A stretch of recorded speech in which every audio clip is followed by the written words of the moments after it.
tardes a todas y todos, bienvenidas y bienvenidos a este sexto análisis de coyuntura, que de esta forma se da de manera presencial aquí en Confregua, donde hay varias personas, congregaciones, laicos y laicas que se hacen presente para este sexto análisis. Pedimos a quienes se vayan conectando que puedan compartir el live de Facebook con el hashtag Nuestro Voto Tiene Poder, para que este análisis de coyuntura pueda llegar a más personas, a más parroquias, a más congregaciones y personas de fe, para que puedan estar informados e informadas.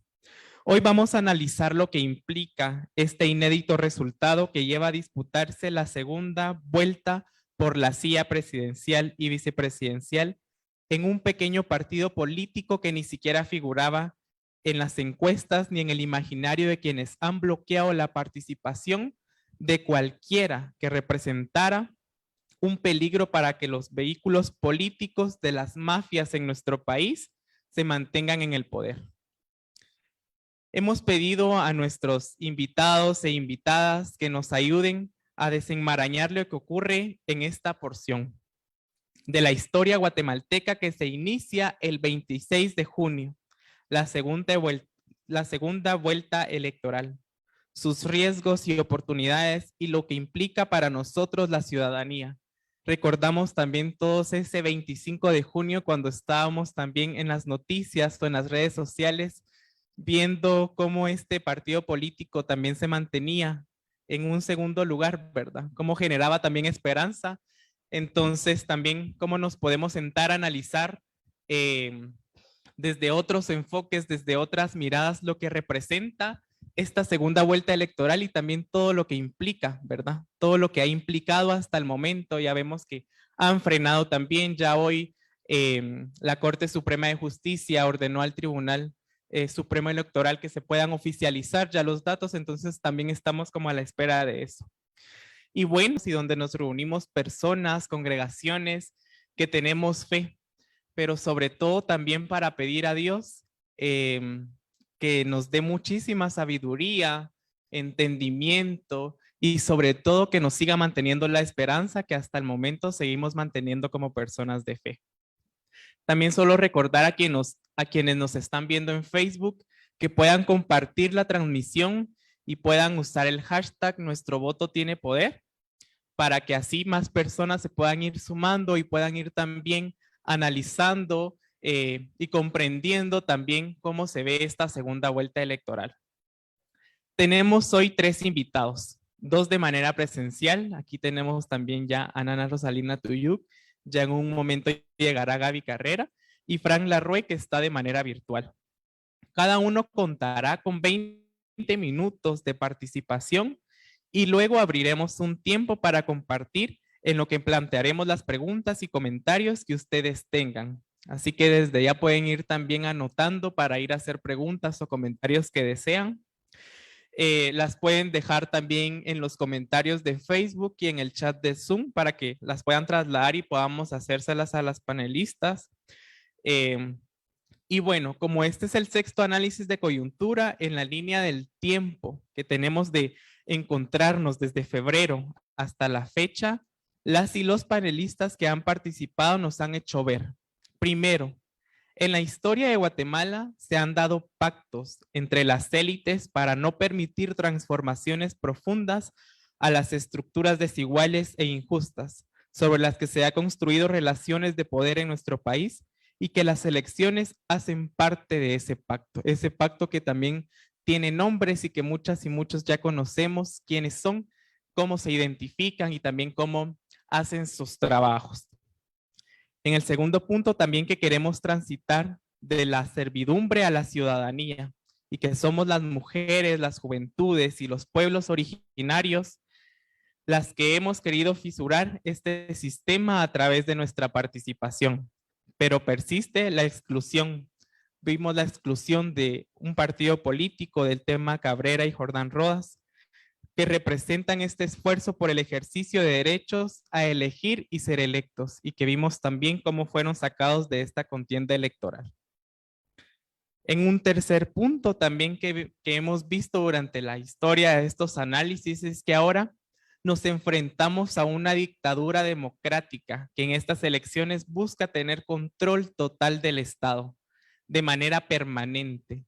Entonces podemos ver en la oferta electoral actual 3 categorías. Primero, el continuismo, el oficialismo y sus aliados. Vimos que en muchos municipios el oficialismo también tuvo muchísimo poder, ¿verdad? Entonces vemos ese continuismo dentro de muchas alcaldías, dentro también de algunas diputaciones que solo se favorecen ellos mismos, ¿verdad? Y de eso somos muy conscientes. En el segundo también el relevo, los que representan un cambio, el actor de poder, pero no un cambio de rumbo, más de lo mismo, ¿verdad? Vemos también en esas diputaciones también de los partidos oficiales que siguen personas que ya no deberían de estar en el Congreso porque nunca han legislado a favor del pueblo de Guatemala. Y también alternativas diferentes, los que discursivamente y por trayectoria ofrecen un cambio de mano real, que se reduce probablemente a 5 partidos en contienda. De esos también fuimos conscientes de quiénes eran esos partidos políticos, ¿verdad? También cómo fueron sus acciones durante toda esta campaña electoral que se dio y también hasta los resultados del 25 de junio, que hasta hoy todavía no se oficializan, pero que tenemos también la fe y la esperanza de que se van a oficializar pronto esos resultados. En un cuarto punto también tenemos que se ha rearticulado la alianza oligárquico-militar y que busca perpetuarse en estas elecciones. Han cooptado el sistema de justicia, controlan instituciones importantes como la Corte Suprema de Justicia, que vemos que está cooptada. La Corte de Constitucionalidad también vemos que responde a ciertos partidos políticos y también a ciertos candidatos que se jugaban la presidencia del país. Un Tribunal Supremo Electoral que también vimos cómo estuvo respondiendo. La PDH, el Ministerio Público, instituciones que son cooptadas por ese mismo pacto de corruptos, desde donde castigan con cárcel o exilio las voces disidentes y ahora se presentan en la mayoría de partidos políticos buscando nuestro voto. De esto fuimos muy conscientes también de que estas instituciones también se encargaron de criminalizar a personas que estaban haciendo bien su trabajo, en ello fiscales, jueces, vemos el caso de Erika Ifán, de Miguel Ángel Gálvez, de Pablo Chitumul, jueces que han salido del país por hacer bien su trabajo y también fiscales. Tenemos a Virginia La Parra, también que sigue detenida y por quien también pedimos y exigimos libertad. Entonces se desarrollaron las elecciones el 25 de junio pasado y nos dejan un congreso con al menos 105 diputados de los partidos políticos que representan los intereses de un pequeño grupo y que no han defendido el bien común. Además de que cuentan con el 90% de las 340 municipalidades ganadas. En la boleta de elección de binomio presidencial, los resultados no fueron tan alegaños. Para este pequeño grupo, y se les coló un partido político que no es de su agrado y por eso se han dado varias situaciones que han puesto en riesgo la segunda vuelta electoral. Y para conocer más de este, presentamos a nuestro primer invitado, que ya ha estado con nosotros y nosotras también le hemos conocido, y que es Frank Larrue, del Instituto Demos, Guate Verifica y CONARREP. Frank Larrue, bienvenido a este espacio. Entonces vamos a partir de la primera pregunta. Queremos un poco también que nos informes a grandes rasgos también en 20 minutos lo que está pasando ahora con la segunda vuelta. ¿Qué y cómo podría estar en riesgo la segunda vuelta? ¿A quién beneficia que no se dé? Tienes apagado tu micrófono, Frank.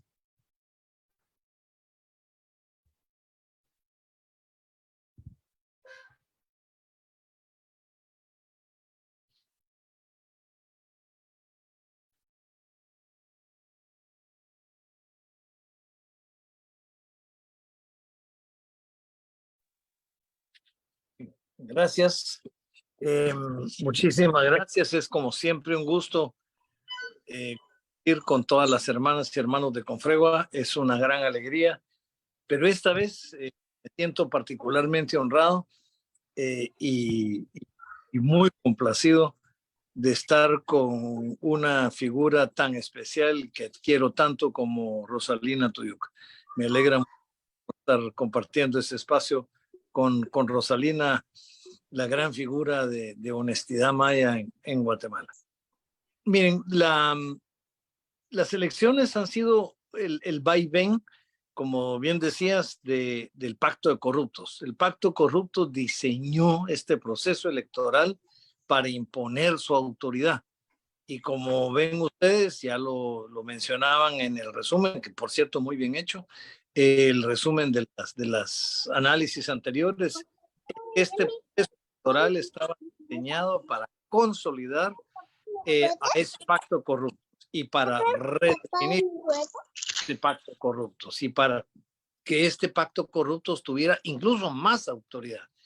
El tema principal del pacto de corruptos es la corrupción, sí, pero más que la corrupción, y esto tenemos que tenerlo claro, es la impunidad.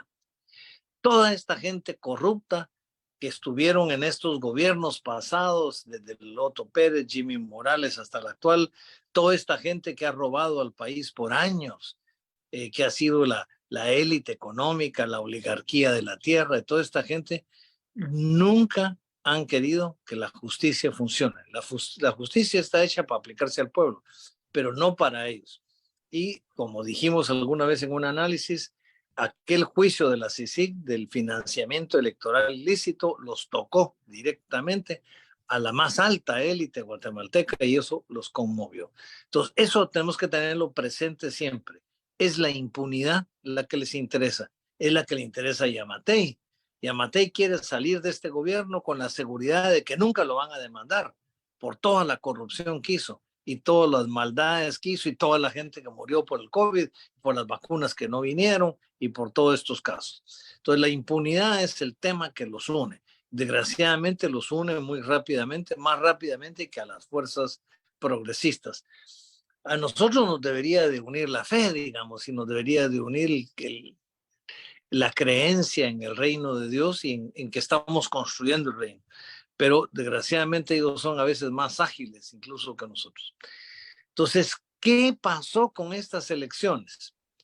Pues una cosa interesante sucedió y es que ellos tenían todo planeado, tenían hasta 3 candidatos oficiales, la Suri Ríos, la Sandra Torres y el Manuel Conde. Eran los 3 candidatos, por si no era uno, era otro, había plan A, B y C.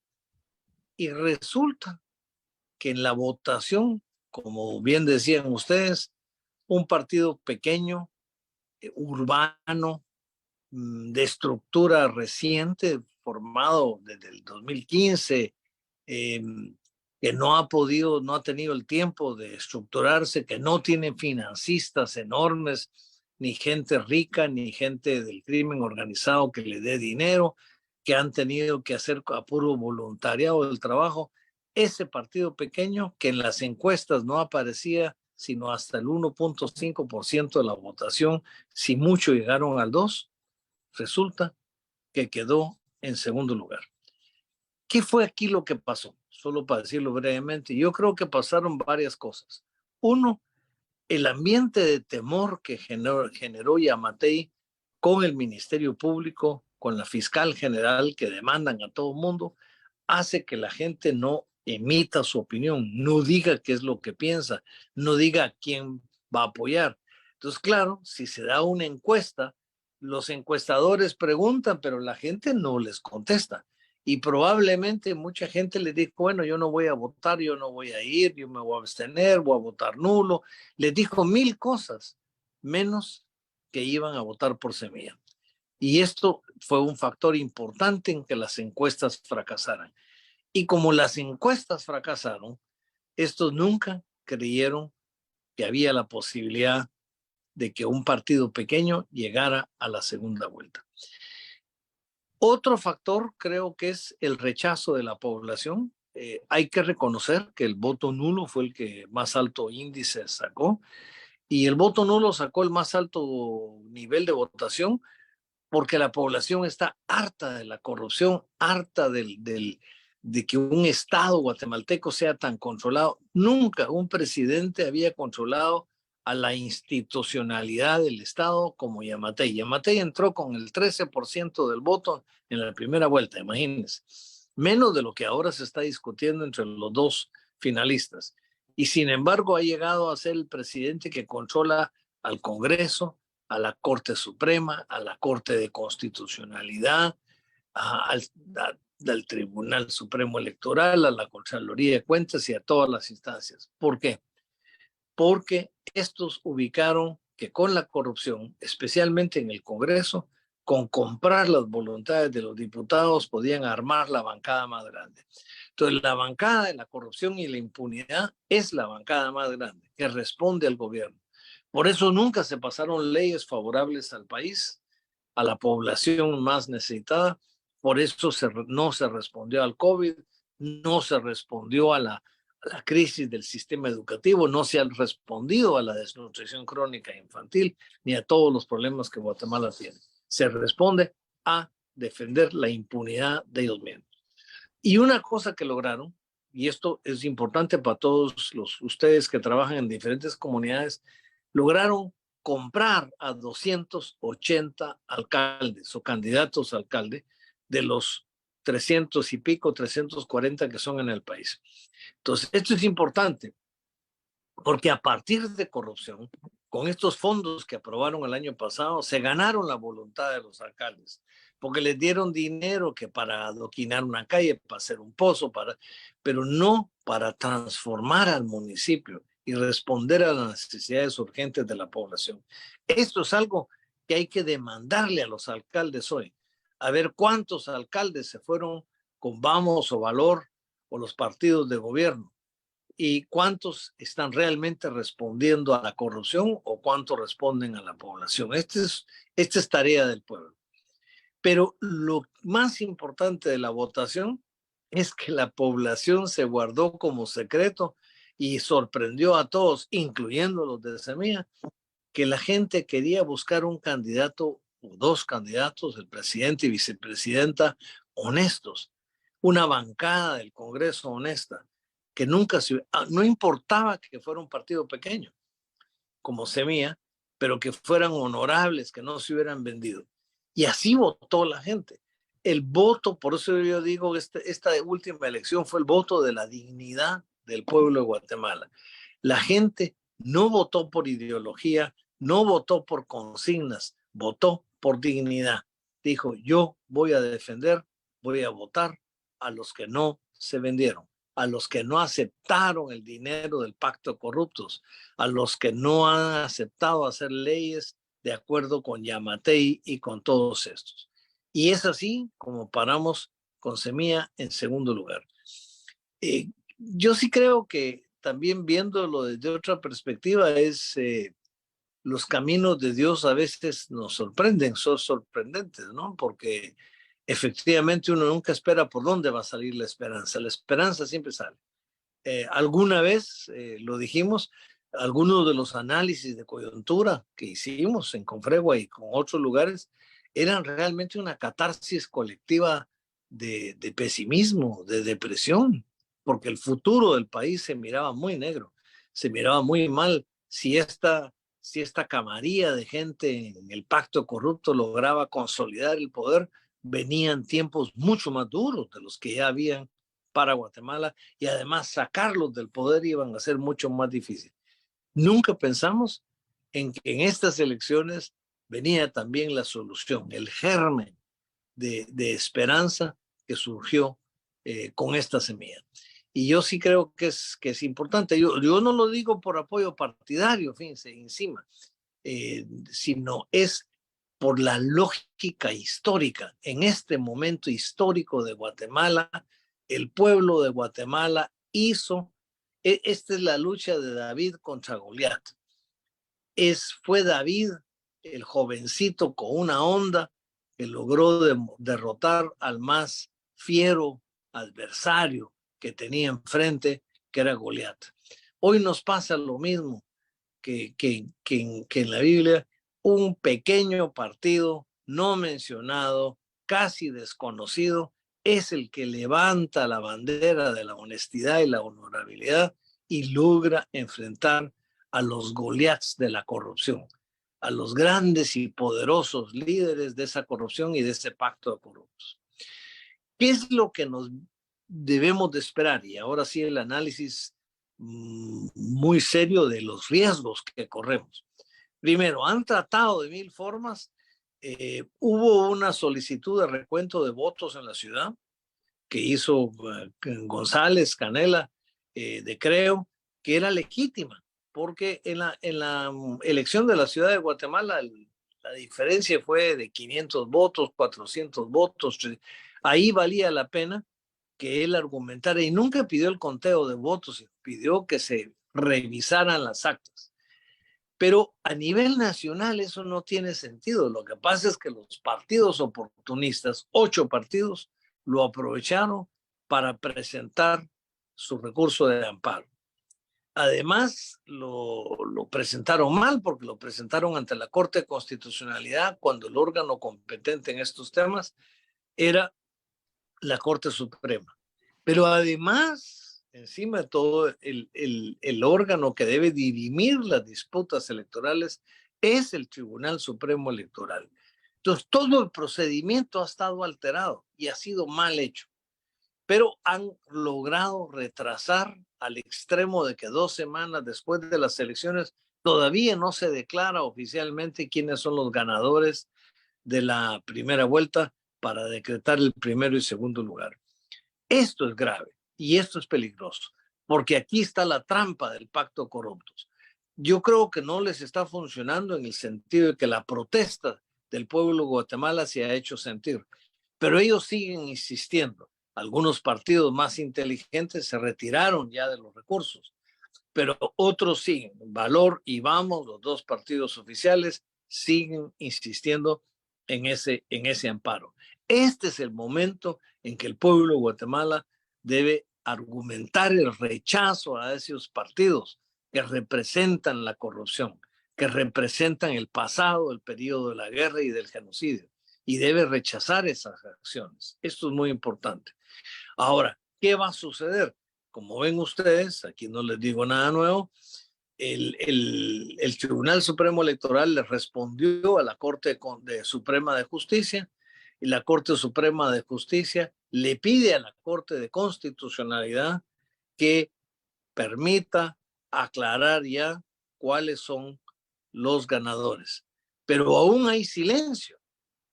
Una Corte de Constitucionalidad donde 2 de los principales abogados, especialmente Molina Barreco, era el vicepresidente con Suri Ríos. 2 de los abogados de la Corte son gente de Suri Ríos.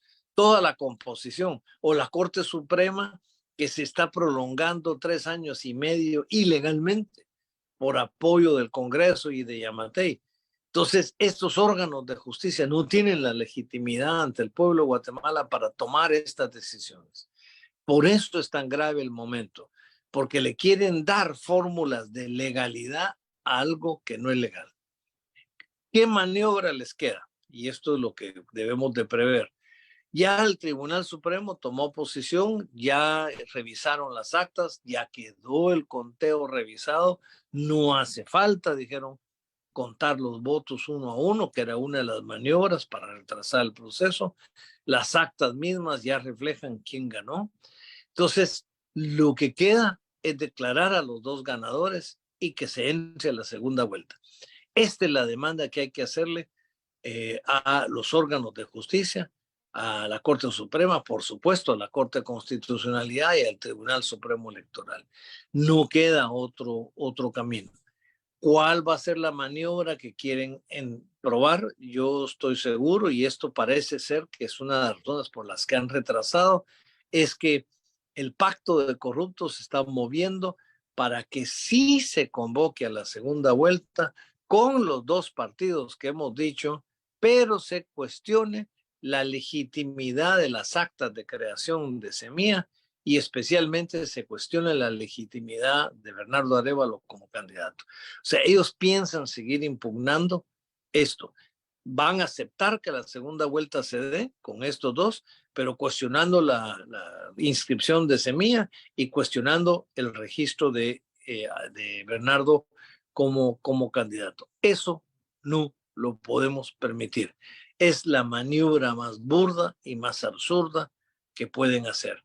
Y yo creo que esta semana, estos días que vienen, son los días en que están midiendo la temperatura, están midiendo la fuerza del pueblo de Guatemala. Yo no recomiendo salir todavía a las calles.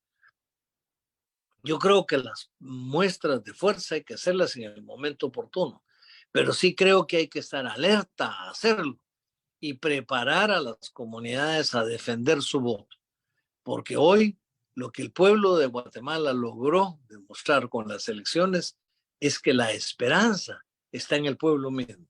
La esperanza está en el voto del pueblo.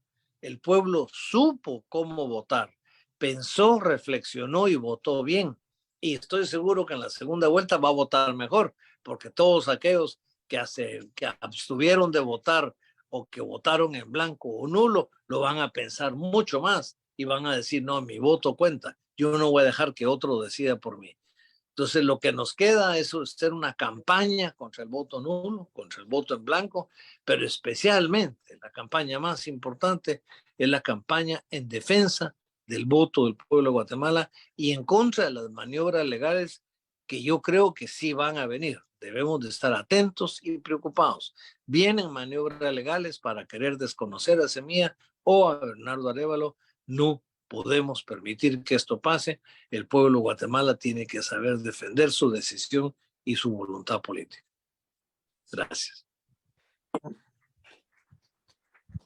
Mostrarnos de esta forma también la pregunta que te hacíamos al inicio y también por recordarnos y hacernos ver cómo también en estas elecciones empezaron a tirar como la chibolita de quién resolvía, ¿verdad? Primero a la CC, luego a la CSJ y ver quién resolvía esto. También lo de las cortes cooptadas y sabemos también que hace como 4 años nos encontrábamos también como personas de fe afuera de la Universidad Mesoamericana, donde estaban también eligiendo las cortes, donde no nos dejaban entrar, porque las cortes siguen siendo las mismas, no las han renovado. Entonces también somos y tenemos que ser conscientes de eso, de que todo el sistema y todas las instituciones, como bien lo decía Fran, están respondiendo también a un cierto grupo de personas, ¿verdad? Y que sabemos quiénes son. Entonces, de esta forma, también gracias por ilustrarnos y dejar en evidencia también lo que realmente está ocurriendo y lo que puede también ocurrir. Y sobre todo, por hacernos ver lo que nos corresponde también, ¿verdad? Sobre todo como personas cristianas, cristianos, personas que tenemos fe, que tenemos esperanza. Le preguntamos también a nuestra segunda invitada que está aquí presente, que es Rosalina Tuyuk, de la Coordinadora Nacional de Viudas de Guatemala, CONAVIGUA. ¿Cómo impacta esta segunda vuelta a las mujeres y pueblos originarios y qué deberíamos hacer? Bienvenida, Rosalina, y gracias por estar aquí con nosotros. Muchas gracias. Muy buenas tardes a todas, a todos, tanto los que están aquí presencialmente como los que nos están escuchando vía internet. Y también pues decirles que es para mí una grandiosa oportunidad pues de venir acá con Fregua para compartir algunas reflexiones, pero también como parte de este pueblo excluido, discriminado, un pueblo sumido en la miseria, pero también un pueblo que no se quiere dejar vencer. Somos un pueblo de alguna manera que tanto en tiempos de guerra como en tiempos de paz estamos ahí vigilando todo el proceso en que estamos. Bueno, antes de responder la pregunta, creo que estamos en un momento sumamente también peligroso. Tal vez no es igual como el tiempo de la guerra, donde habían bombardeos, donde había también principalmente muchas masacres, muchas desapariciones forzadas, pero solo cambió la metodología, porque si vemos en aquellos años, desde los 70, 80, fueron años muy duros, donde prevalecía también toda esa campaña de desprestigio, de acusación y de amenaza. Y ahora estamos también en esa misma situación donde el prestigio nunca habíamos visto que pudiera florecer otra vez. Es muy importante también valorar que el pueblo de alguna manera hizo sentir su presencia de inconformidad por el proceso, principalmente por la clase política que tenemos. Es principalmente el voto nulo, el voto en blanco, el abstencionismo, que también todavía está, de la cual creo que es uno de nuestras grandes tareas y desafíos, hacer que todo ese voto de inconformidad ahora sí pueda tomar una posición, porque estamos en este proceso de poder elegir o seguir en lo mismo o la posibilidad de cambiar. Creo que en esos dos caminos donde tenemos esa gran misión, todos los que tenemos una vocación por una cultura de paz, los que tenemos una vocación por un país donde reine la igualdad, donde reine también el respeto, donde exista posibilidad principalmente de apertura de diálogo entre gobernantes y gobernados, porque principalmente en este gobierno que tenemos nunca hubo esa capacidad de que el gobierno diera la cara a la gente. Sí dio la cara para inaugurar obras, ¿verdad? Pero no para sentarse con los que llevaban propuestas principalmente de políticas públicas. Entonces, para nosotras, principalmente para las mujeres, ya respondiendo a la pregunta, lo que tenemos que hacer es entonces seguir creyendo que hay posibilidad de cambio. Y por lo tanto, no debemos quedarnos en casa, no debemos titubear, principalmente con toda esta campaña de desprestigio que hay, de que va a cambiar no solo la familia, va a cambiar en perder nuestras tierras, va a cambiar en perder también identidades. Creo que hoy por hoy ya somos personas muy formadas, muy capacitadas. Yo recuerdo en el tiempo de la guerra, no conocíamos las leyes. En el tiempo de la guerra, tampoco conocíamos tal vez de nuestros derechos y cómo hacer una denuncia. Pero hoy ya hay mucha juventud formada y muchas de nosotras o nosotros también 1, 2, 3 veces hemos estado en distintos talleres de formación, de capacitación. Podemos estar al tanto de la lectura de las noticias que van pasando. O sea, nos hemos ido formando ya. ¿En base a qué? En base a esos derechos no cumplidos, en base también a unos derechos que quizá no las hicimos nosotros, pero sí a través de la lucha de los pueblos indígenas, de las mujeres. Hoy tenemos convenios y tratados internacionales que sustentan muchos de estos derechos individuales y colectivos. En el caso de las mujeres, hemos visto que desde la firma de la paz hasta aquí, somos las que hemos asumido mucho de las tareas que el Estado debió impulsar.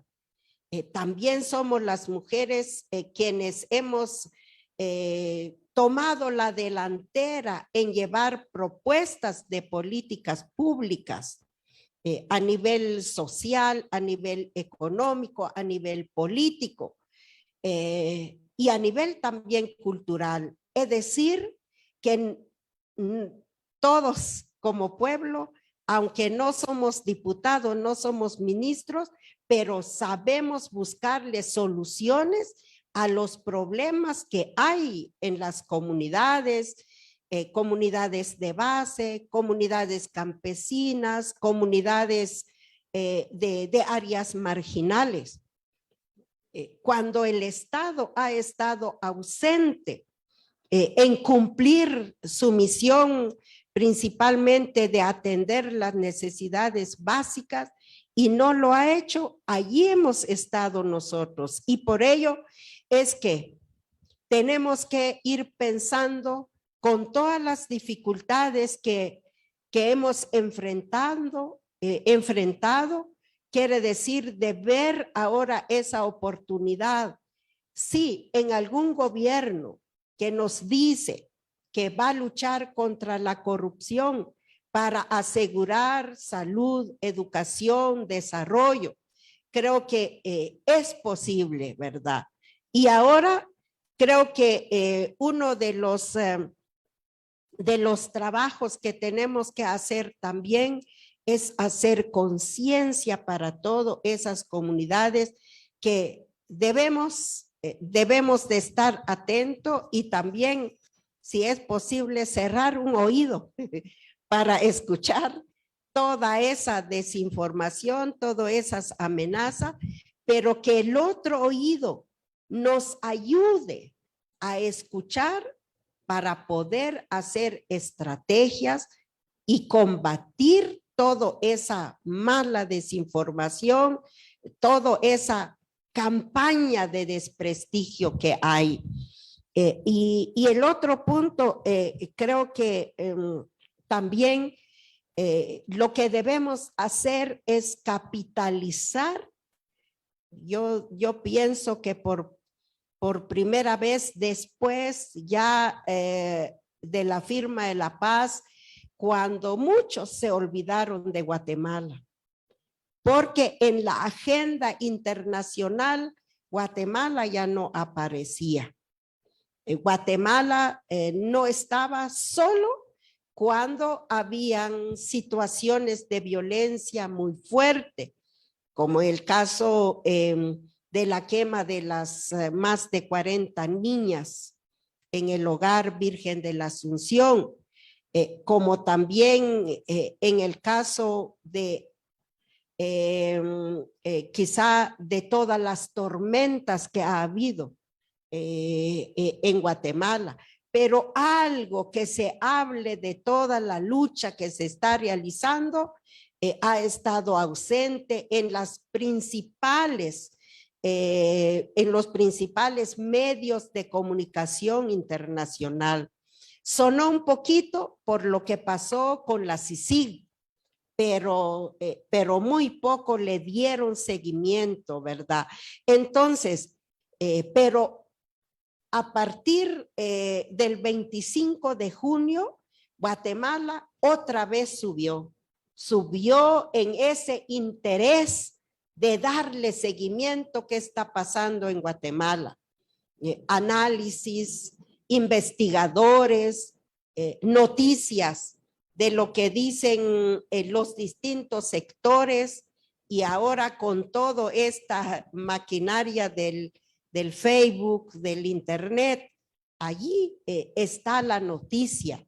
Entonces, y creo que ha sido muy importante porque ahora desde Europa, desde Asia y desde América Latina, allí hay también pronunciamientos de preocupación, pero también de exigencia a los tribunales, principalmente el Tribunal Supremo Electoral y las otras instituciones de justicia, a respetar el voto popular. Creo que ya no solo lo decimos nosotros, ya lo dicen funcionarios públicos de otros países, lo dice la prensa y bueno, creo que ustedes lo han escuchado, gobiernos que se han pronunciado, ¿verdad?, a respetar esa parte. Entonces, ha sido muy importante eso porque entonces no debemos sentirnos solos.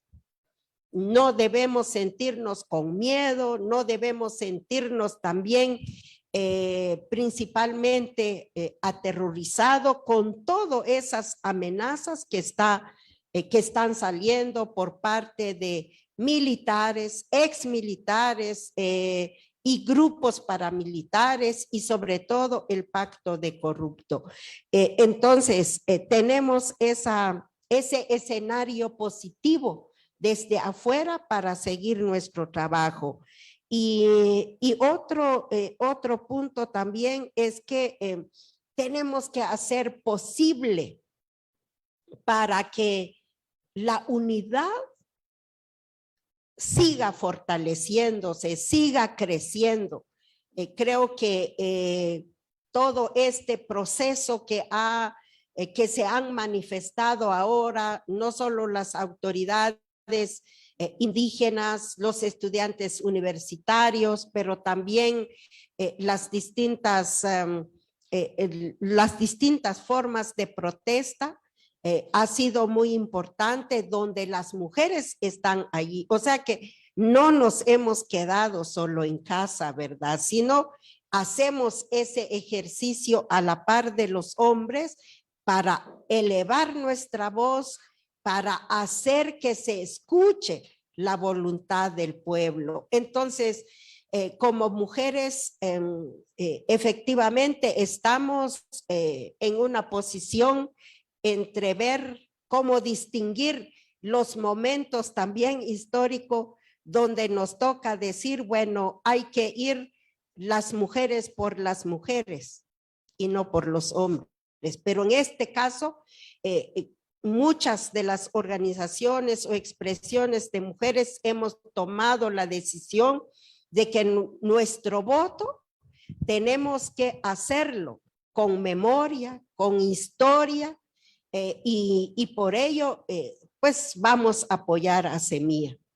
Y porque de alguna manera ese trabajo lo necesitamos. Y en este caso, por ejemplo, en el caso de miles y miles de viudas que cuando gobernó la UNE, en ese gobierno es cuando se cortó la posibilidad de apoyar a miles y miles de viudas tan solo por el hecho, porque han mencionado en sus testimonios de que las mujeres, sus esposos, fueron asesinados por ser patrullero. Entonces, ese fue como la muestra de que vimos no hay sensibilidad en la UNE de atender principalmente a las víctimas de la guerra. Y entonces no podemos repetir otra vez esa historia y por ello creo que son como muchos esos desafíos entonces que tenemos que vencer y tomar una decisión. Y también creo que debemos estar muy alertas en cuanto a esas decisiones de los tribunales. Sí, si bien es cierto, ellos son 5, son 10, son 50, pero el pueblo somos más. Entonces, ahora es tiempo para el pueblo, es tiempo de ejercer ese poder que tiene nuestro voto, no seguir regalando, y siempre decimos que el que compra el voto no merece nuestro voto. Es decir, que aquellos que ahora están ofreciendo el partido de la UNE está ofreciendo cantidad de dinero a las mujeres para su voto. Eso prácticamente lleva imagen de corrupción, imagen de pobreza. Y por ello es que la decisión creo que la tenemos que tomar también con mucha tranquilidad, sin odio. La tenemos que tomar también con una plena confianza de que es posible combatir esa corrupción con razón y también con decisión, porque nuestra decisión depende del futuro de nuestras hijas y de nuestros hijos. Así es que yo animo a todas y a todos a unir esa fuerza, esa fortaleza, esa decisión que tenemos que hacer para el 20 de agosto. Nos espera nuestro país y sobre todo no olvidar que detrás de nosotros también hubo mucha lágrima, detrás de nosotras y de nosotros también están los desaparecidos, están también los que dejaron su huella de sangre en cualquier rincón de nuestro país. Entonces, y ellos tienen el derecho a una justicia, y sabemos también que es un profundo desafío, pero que si al caso no llegamos, creo que a ganar, allí está nuestra lucha. La lucha sigue. Y aquí termino y muchísimas gracias. En este mismo ejercicio ciudadano de defender los resultados de esta segunda vuelta electoral tan convulsa, pero ¿por qué nos debe hacer ilusión que esa segunda vuelta se lleve a cabo? Entonces, en esa pregunta también le damos la bienvenida a Gaby Carrera, directora de Acción Pública de la Universidad Rafael Landívar. Y entonces la pregunta para Gaby es, ¿cuál es el llamado ciudadano especialmente para mujeres y juventudes? Bueno, pues muchísimas gracias por la invitación. Qué bueno vernos aquí un mes más. Y sobre todo, pues conversando sobre el futuro. Creo que eso es importante, y un futuro que también está cargado de muchísima esperanza. Haciendo una serie de reflexiones muy generales a partir de lo que hemos vivido, y después contestar a esta pregunta que me hace Pablito desde tres perspectivas: desde la perspectiva humana, desde la perspectiva cristiana y también desde la perspectiva ciudadana. Creo que estas tres dimensiones pueden tal vez dar una respuesta mucho más integral a esa pregunta sobre el llamado. La primera reflexión que quisiera hacer es sobre todo la que ya Frank pues delineó por ahí, ¿verdad? Hace un mes decíamos que si todo estaba cooptado en Guatemala, lo que no estaba cooptado era nuestro voto, que no podían definir por quién íbamos a votar. Y yo creo que eso lo vuelvo pues a decir inicialmente hoy. Si hay una esperanza, es la esperanza de la gente. Es la esperanza del corazón de tantos y de tantas que han puesto precisamente eso, corazón, al momento de ir a votar. No fue un voto con fórmula, sino también fue un voto muy sentido. Aún el voto nulo, por todas las razones que pueden existir, fue un voto, el voto de quien fuimos a votar. Y eso es importante reconocerlo, porque creo que ya ganamos en ese sentido. Cuando logramos saber que el voto es una acción mía para el país, para la comunidad, estamos como reivindicando el valor del voto. El voto es algo propio, que habla de mi decisión y de mi perspectiva de cara al país. Yo espero que estemos dejando de lado y un poco a la historia ese tiempo del voto de fórmula, voto por este para que no quede este, voto por este por miedo a que no quede el otro, ¿verdad? Si eso llega a pasar, yo les diría, hemos ganado como ciudadanía, porque no hay democracia que funcione con voto de fórmula, hay democracia que funcione con un voto genuino de las personas que creen en alguien que les represente. Esa es una primera reflexión que creo que es importante. Una segunda es justamente esta del valor de la democracia. Si ya bien decimos que el voto fue la esperanza de las personas, lo que también es bueno recordar es que las y los guatemaltecos seguimos creyendo en la democracia. Frente a todo lo malo que pudo haber pasado en estos años, en este tiempo, seguimos siendo un pueblo democrático. Y eso es importante. Un pueblo que participa de muchas formas y a veces de formas que algunos podrán cuestionar, pero seguimos participando. Y eso es ya algo que decía justamente Rosalina, pareciera que en nuestro ADN está la participación y lo demuestra precisamente ese 61% de personas que fueron a votar. No fuimos menos que hace 4 años, ¿verdad? Y eso es importante. Mantuvimos el índice de participación en este momento, aunque fuera para ir a votar nulo en la papeleta de presidenciable, pero pareciera que en las otras papeletas no. Y eso también te habla de una criticidad del voto y eso necesitamos también, un voto crítico. Y frente a esto hay un tercer valor que implica la democracia, que es el ir a votar, ¿verdad?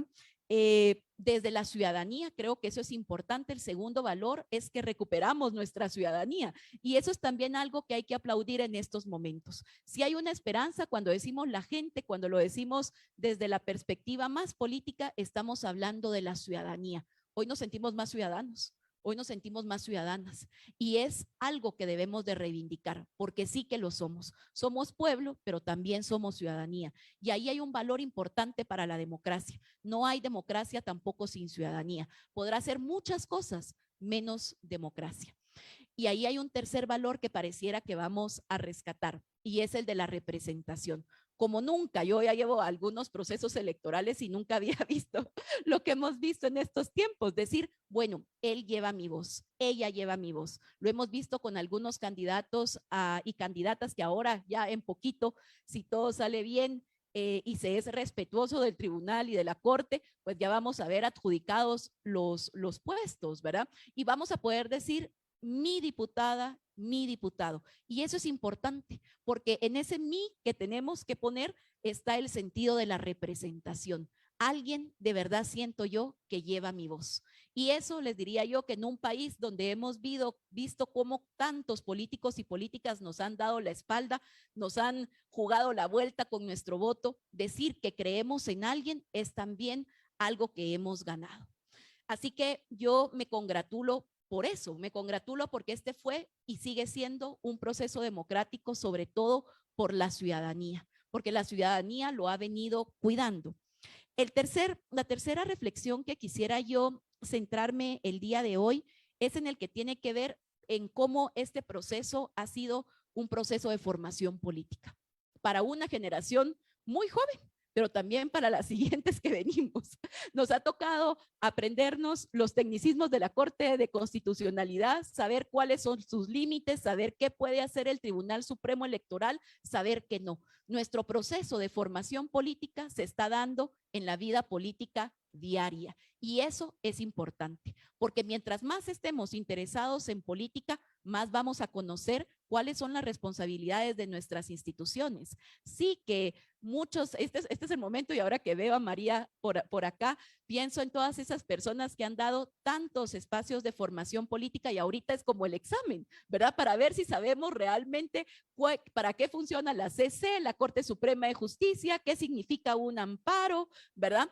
Y todo eso lo estamos aprendiendo en la vida real a ser ciudadanos. Y eso también es un motivo de esperanza, porque los tiempos que vienen necesitan de mejores y mejores ciudadanos y de mejores ciudadanas. Les necesitamos. Así que todo lo que podamos aprender en este intríngulitis que nos han puesto los políticos y las instituciones del Estado, bienvenido sea, porque necesitamos saber a cabalidad qué está sucediendo en nuestra realidad política. Y ahí hay un llamado a que no dejemos de leer los periódicos, que no dejemos de leer lo que está sucediendo, que tengamos claridad, porque esa claridad, lo vamos a ver después, puede ayudarnos a contagiar a otros. Este es un proceso de formación política express. Imagínense ustedes, yo creo que muchos no sabíamos lo que sabemos ahora hace 3 meses y ahora nos ha tocado ponerlo en práctica.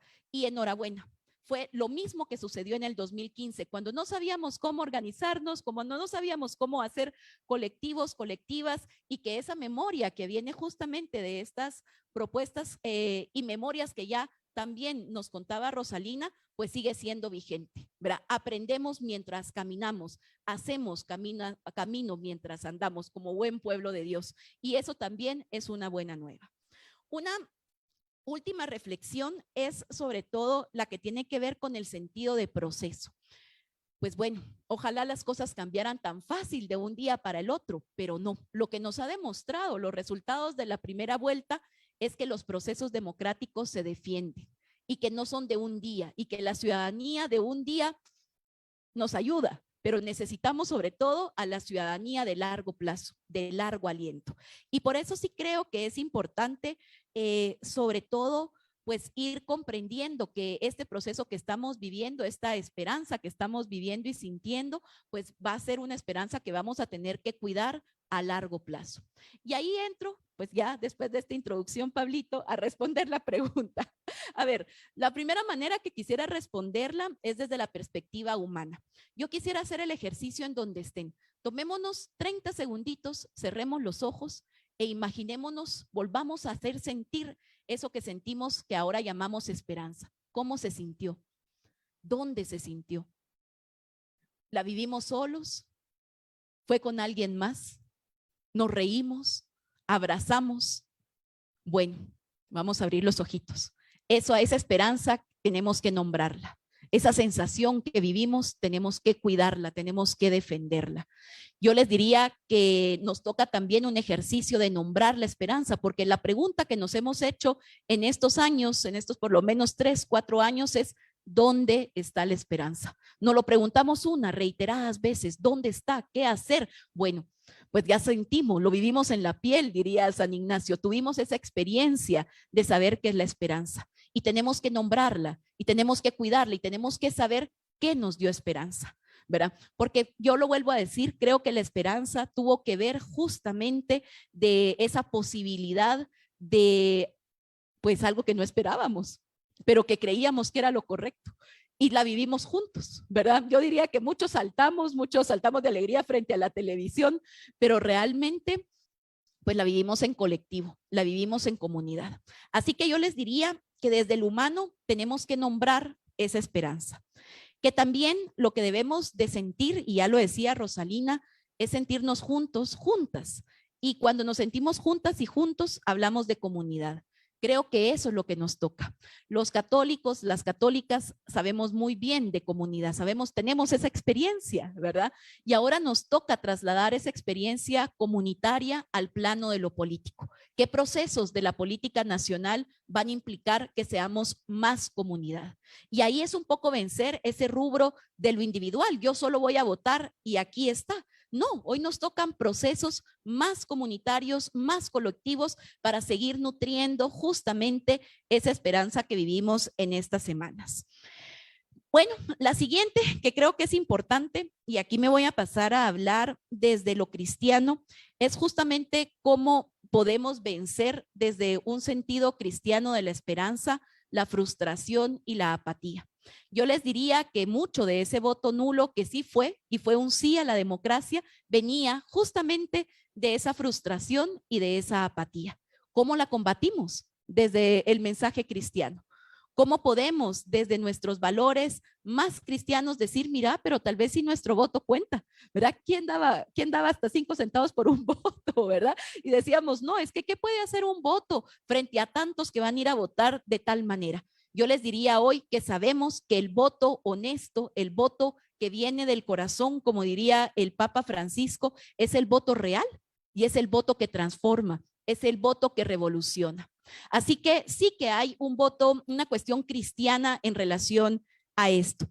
Y luego Lo segundo que va vinculado a esto tiene que ver con cómo contagiamos la esperanza, ¿verdad? La esperanza no la podemos, no es un don de Dios que se queda solamente en una persona. La esperanza es por vocación misma de su mismo valor, una razón de que se puede compartir, ¿verdad? Entonces nos toca contagiar la esperanza, nos toca hablarles a aquellos que definitivamente tal vez dijeron nada va a cambiar y que ahora también están igual de sorprendidos de nosotros y al rato y nos preguntan, bueno, ¿y quién es él? Como la canción, ¿verdad? Bueno, también toca responder eso, ¿verdad? Y miren, yo creo que también desde lo cristiano y aquí creo que es importante recuperarlo, creo que nos toca también un camino espiritual que fortalecer. Los tiempos que hemos vivido en las últimas semanas han sido muy duros, ¿verdad? Ha sido de muchísima incertidumbre y nos recuerdan, ¿verdad? Esos tiempos que ya Rosalina pues vivió, que sufrió y que tantas otras personas han vivido en Guatemala.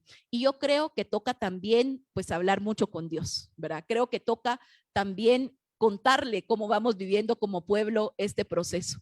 Creo que la oración sigue siendo un espacio válido para contarle a Dios cómo estamos como sociedad viviendo este momento político.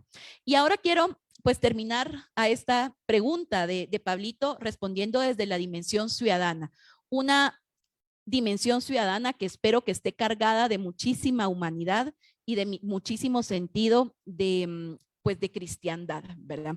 Así que yo traigo 7 razones, 7 llamados que podríamos hacer desde la ciudadanía, desde el ciudadano, la ciudadana que somos. La primera es a la búsqueda de la verdad. Esto ya lo hemos dicho muchas veces entre centinelas, entre Confregua, pero nos toca seguir hablando de la verdad. ¿Cómo se combate la desinformación? Con la verdad. Pero la verdad en este momento es difícil definirla y difícil pues saber que sí y que no es cierto, ¿verdad? Y ahí nos toca hacer un esfuerzo extra, es decir, ir a buscar la verdad. No podemos esperar que la verdad venga porque antes llega la cantidad de desinformación que tenemos en redes sociales. Así que es un llamado atento, activo a buscar la verdad. Un segundo llamado es justamente a buscar información. Este va relacionado con la búsqueda de la verdad. ¿Dónde estamos buscando información en estos momentos? ¿Cómo estamos justamente pues consumiendo esta información y para qué podemos consumir esta información?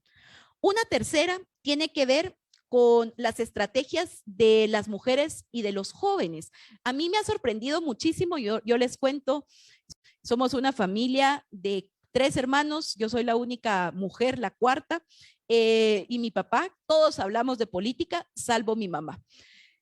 Y a mí me ha sorprendido, me ha sorprendido a mi mamá ver cómo nos pregunta, ¿verdad? Ver cómo ya en los WhatsApps de las señoras que tiene, ¿verdad? De sus grupos, de su comunidad religiosa, de los grupos de familia, pues anda mandando la información que nos pregunta y nosotros le decimos, mira, puedes leer esto o puedes ver esto. Y ahora ella también está interesada. Esas estrategias que ya muchos hemos sabido que tenemos, esas pláticas de la cocina, ¿verdad? Esas pláticas cuando también tenemos las tareas de cuidado del hogar o las tareas del cuidado de los espacios, pues también ahí hablemos de política. Yo creo que las mujeres son una fuerza digamos, indomable para el momento que estamos viviendo, ¿verdad? Las mujeres en este momento tienen un papel importante porque entre mujeres hay mucha confianza, ¿verdad? Si tenemos preguntas, hagámoslas, respondámoslas. Y yo creo que es un tiempo también, sobre todo en las mujeres, que también le damos un valor muy, muy propio a lo oral, de conversar, ¿verdad? Es un momento para conversar, démonos el tiempo para conversar. No solo mandemos el WhatsAppito, intentemos, sí, darnos el tiempo para decir qué es lo que está pasando en el país. Y bueno, y los jóvenes, y cuando remitimos a jóvenes, nos remitimos pues a las redes sociales. Miren, yo tengo hasta mi top 5 de TikToks favoritos, les voy a decir. Y mi favorito es uno de Lorax. No sé si han visto una película de niños, ¿verdad, hermano? Pero digamos, hay una creatividad en la juventud que es única, ¿verdad? Y que les habla a una generación. Y hay algo que me parece poderoso en este sentido, y es que hay mucho del orgánico, hay mucho movimiento que tal vez yo no pertenezco a un partido político, tal vez no pertenezco a una organización, pero me nace del corazón. Y hay un impulso. Yo no sé, yo me llevaría muchísimo tiempo haciendo digamos, ese videíto de TikTok. A los jóvenes les ha de salir súper rápido, creo yo, pero que esa creatividad no muera, porque además la vamos a necesitar a futuro, ¿verdad? Esa creatividad la vamos a necesitar para reconstruir el país, para seguir esa lucha que viene de tantos y de tantas y de tanto tiempo, ¿verdad? Que ha sido de siempre. Así que yo les diría, motivemos también eso. Nos toca motivar a hablar en muchísimos lenguajes sobre lo que está pasando en el país actualmente. Una cuarta tiene que ver justamente con el diálogo. No hay tampoco, miren, en todas las definiciones de la democracia aparece el diálogo. Tampoco hay democracia sin diálogo. Lo que hacemos hoy y lo que podemos hacer a pequeña escala, hablemos de política y aprovechemos de hablar de política, porque esto no pasa siempre en una sociedad que no le interesa hablar de política. Si los jóvenes de nuestras casas, si las mujeres de nuestras comunidades quieren hablar de política, démosle tiempo, porque hablar de política es hablar del bien común. Hablar de política, si hablar de política es hablar del bien común, es hablar de construir el reino de Dios. Y para eso todas debiéramos de tener tiempo. Y yo creo que ahí hay una fortaleza importante en términos de lo que podemos hacer también para lo que venga a futuro. El sexto, creo yo, y esto me voy a animar a decirlo, es a hacer un llamado a lo sensible. Creo que eso también se vale en estos momentos. Se vale alegrarse y se vale sentirlo en el estómago, ¿verdad? Se vale sentir los buenos y los malos sentimientos, y que ahí también el buen y el mal espíritu nos vaya guiando, ¿verdad? Ahí también hay un ejercicio de discernimiento que hacer. Es apelar a que lo que está pasando en el país no nos sea indiferente y dejemos también que lo podamos vivir en nuestra piel. De eso también saben mucho las mujeres y los jóvenes, ¿verdad? Y creo que es algo que debemos seguir recuperando en la sociedad. Las 5, les diría yo, las 7 tiene que ver con participar. Miren, hay un llamado a participar, no solo a ir a votar, ¿verdad? Yo creo que aquí sí es un momento que no podemos dejar este momento de la historia para no ir a votar, ¿verdad? Y hoy el voto nulo cobra pues una discusión distinta, aunque sigue siendo válido a mi parecer, pero que siga siendo válido no significa que debemos pensarlo todavía más, porque ahora tenemos mucha más información y la coyuntura cambió. Así que sí, debemos participar.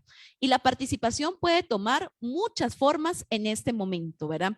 Desde la participación en redes sociales, desde la participación en la información, hasta la participación en un proyecto político que ustedes crean que pueda ser necesario. Y yo quisiera pues terminar diciendo esto, ¿verdad? A mí me ha alegrado muchísimo pues ver que somos más, ver que se han sumado muchísimas más personas, ver que es orgánico, ¿verdad? Veo que no hay posibilidad de que esto sea manipulado. Debieran de estar manipulando a tantos y a tantas y de tantas maneras para que esto realmente pueda sostenerse, esa hipótesis. Y yo creo que debemos guardar en la memoria y en el corazón pues lo que estamos viviendo hoy, porque lo vamos a necesitar a futuro, ¿verdad? Lo que nos hemos dado cuenta es que el gran, que nosotros, a ver, lo voy a intentar decir así, nosotros votamos por el futuro, votamos por nuestro futuro y por el que creemos que debe ser nuestro futuro. Y ese futuro no se puede quedar en las urnas y no solo vive en las urnas. Y en estas semanas, en estas 2 o 3 semanas, nos hemos dado cuenta que necesitamos a muchos y a muchas para defender la democracia.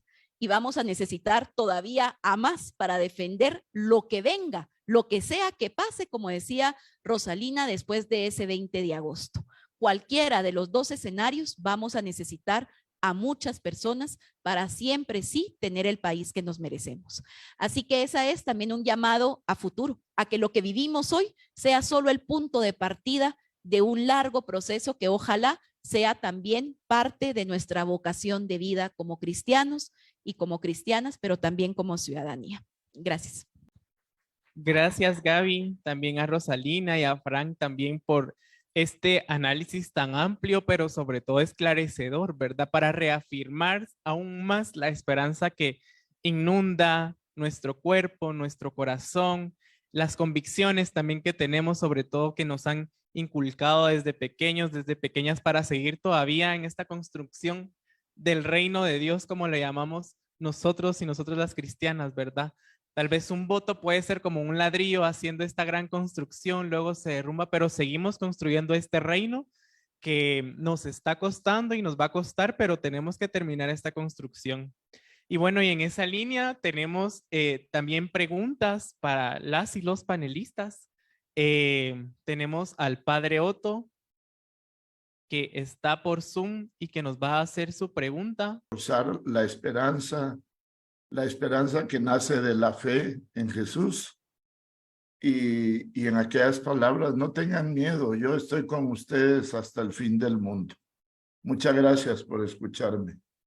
Muchas gracias, padre. Y así es, Prensa Comunitaria lo confirmó, entonces ahora solo hay que esperar al Tribunal Supremo Electoral para que oficialice la segunda vuelta. Y tenemos también una pregunta a través de Facebook y Carmen Bobadilla pregunta a Frank Larrue. La Corte Suprema de Justicia dio una conferencia de prensa declarando sin lugar el amparo de la CC que presentaron los 8 partidos. ¿Qué significado tiene esto en este momento? Era también algo como lo que decía el padre Otto, pero Frank nos lo puede aclarar un poco más. Tienes tu micrófono apagado.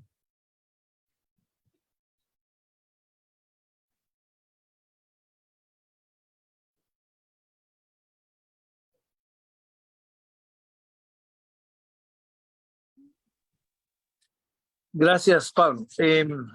La verdad es que este se ha vuelto un juego de recursos, y vale la pena decirlo, ¿no? Y esto demuestra la maniobra del pacto de corruptos. Han estado jugando entre el Tribunal Supremo Electoral, la Corte de Constitucionalidad y la Corte Suprema. ¿Por qué? Porque de alguna forma todos los órganos responden a sus intereses, pero todos se van tirando la responsabilidad unos a otros porque no quieren responder al final de cuentas. Hay una anomalía en lo que tú decías antes, y es que el hecho de que la resolución solo la firmara la presidenta de la Corte Suprema es anómalo. Eso, hay una discusión legal sobre eso. Algunos dicen que solo era una cosa de trámite, pero la verdad es que para un tema de tanta envergadura a nivel nacional, una resolución de ese nivel firmada solo por la presidenta de la Corte realmente llama la atención y es impugnable por ilegal, digamos, porque no debe ser así. Pero ¿qué puede pasar en estos momentos? Con la resolución de la Corte Suprema, después puede la segunda instancia, la Corte de Constitucionalidad. La preocupación que todos tenemos sigue siendo las dos cortes, la Suprema y la de Constitucionalidad, que se juegan la vuelta. Porque claro, todo para en la Corte de Constitucionalidad, pero como dije yo, la Corte de Constitucionalidad responde a los abogados de Sur y Ríos y a la orientación del Pacto de Corruptos. Entonces realmente no queremos que nada termine ahí. Y efectivamente haber planteado el amparo originalmente ahí era un error, era una maniobra. Ellos no debían de haber decretado el amparo provisional que suspendió toda la declaratoria. Entonces hay anomalías a todo nivel. Y yo lo que creo es que en este momento lo que debemos de insistir, lo digo Gaby, es que una cosa es votar con criterio y otra cosa es defender el voto. Votar es un acto individual, de criterio crítico propio, de pensamiento propio, pero la defensa del voto tiene que ser un acto colectivo. Y nosotros debemos estar dispuestos a defender como pueblo el voto y decir, bueno, el voto del pueblo de Guatemala no se puede manipular arbitrariamente así. Estamos a favor de la justicia, pero no de la manipulación de la justicia y de los órganos legales como ellos lo han hecho. Entonces, esta es la realidad de hoy.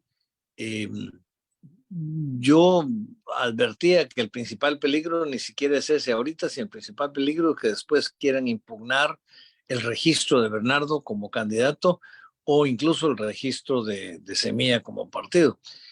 A mí me parece que a estas fue lo que hicieron con Carlos Pineda, si ustedes se recuerdan, cuando él llegó a tener una mayoría de popularidad en las encuestas. Entonces, a esas maniobras, el pueblo de Guatemala debe estar prevenido y no permitirlo. Y yo diría, hay un tema que se me pasó mencionar, lo hemos hablado aquí antes, y es que aunque se dé la segunda vuelta, el ataque a Semilla y a Bernardo va a ser frontal por todas las fuerzas oscurantistas.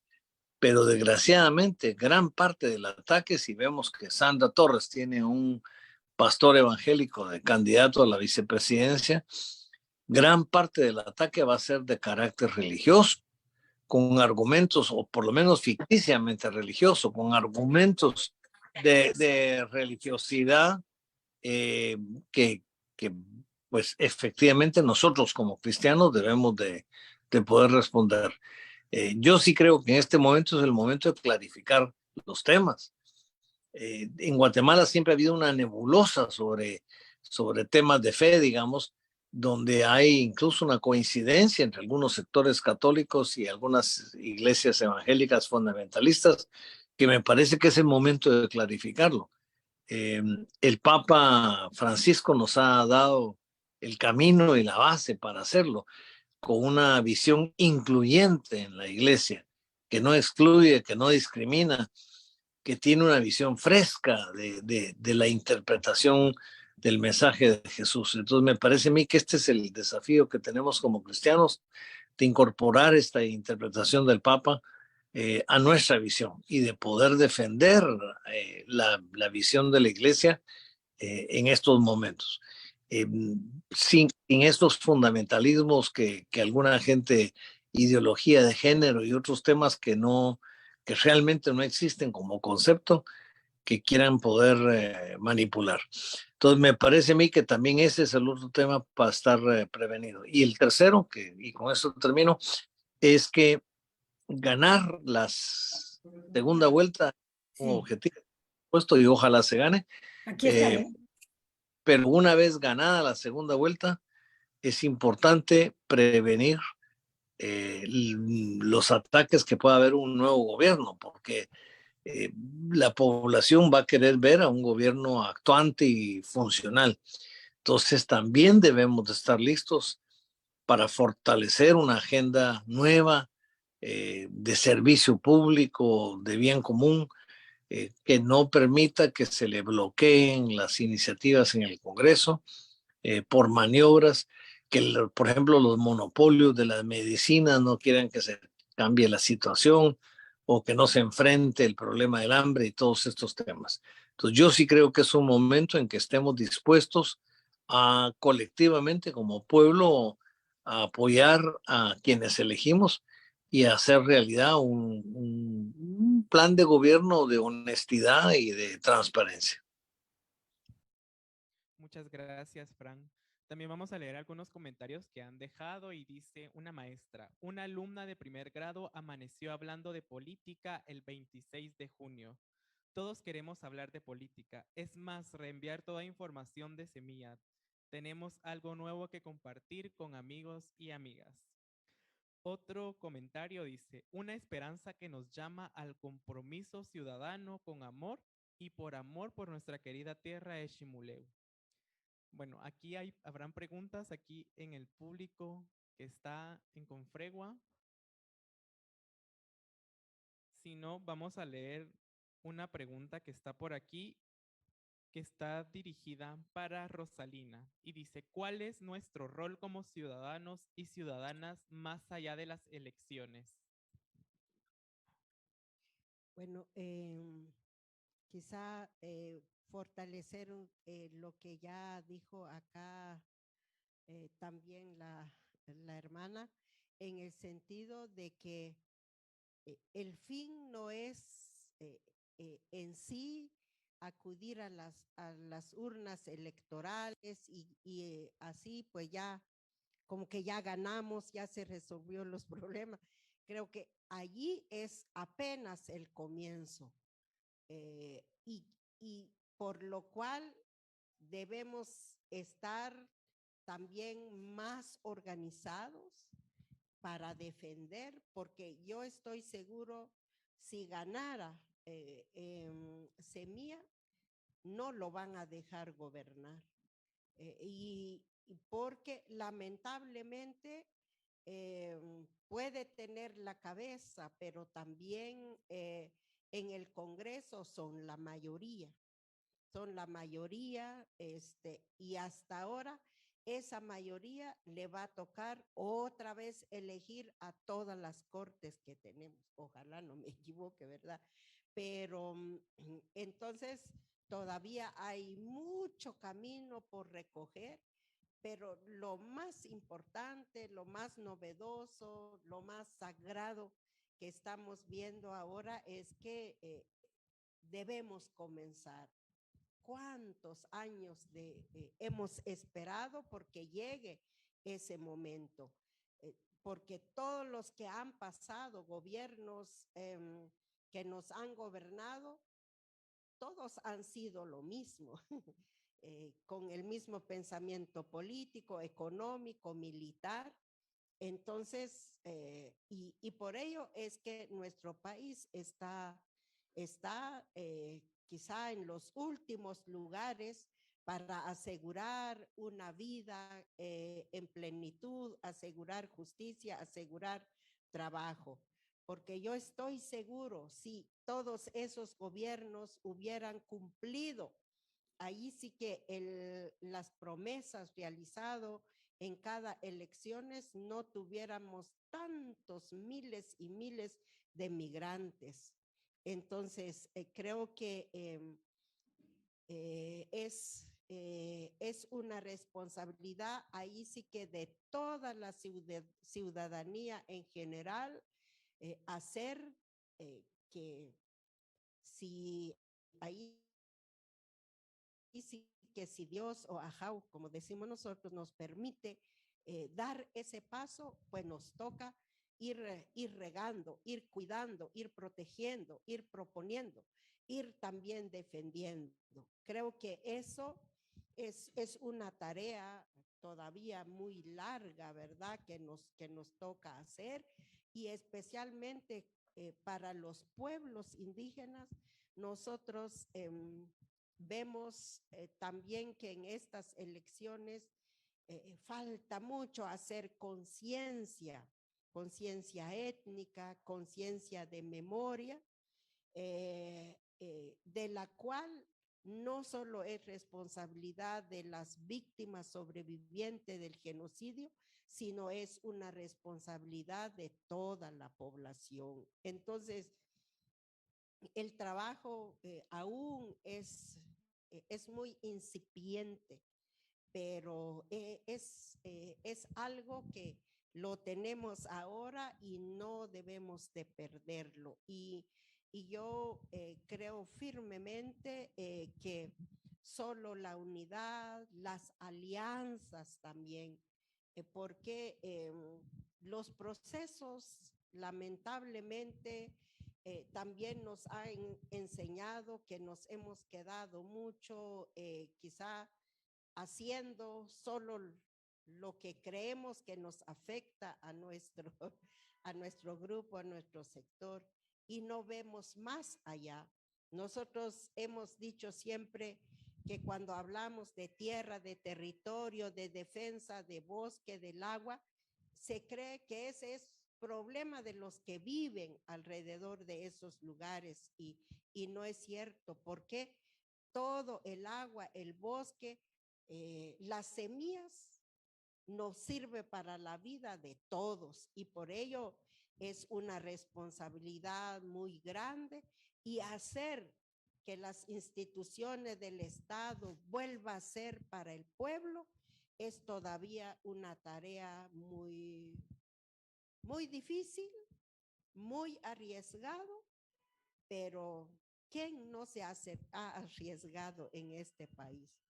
El riesgo no solo lo hemos llevado los pueblos indígenas, los campesinos, en estos últimos tiempos, el riesgo lo asumieron los que están como operadores de justicia, la prensa, no están tal vez con nosotros ahora, pero son parte de este proceso para buscar esa luz, para buscar también esa plenitud de vida. Entonces, es una tarea que no solo lo debemos ejercer hoy, sino lo debemos ejercer en todo el tiempo, mientras tengamos vida y sobre todo mientras tengamos fuerza.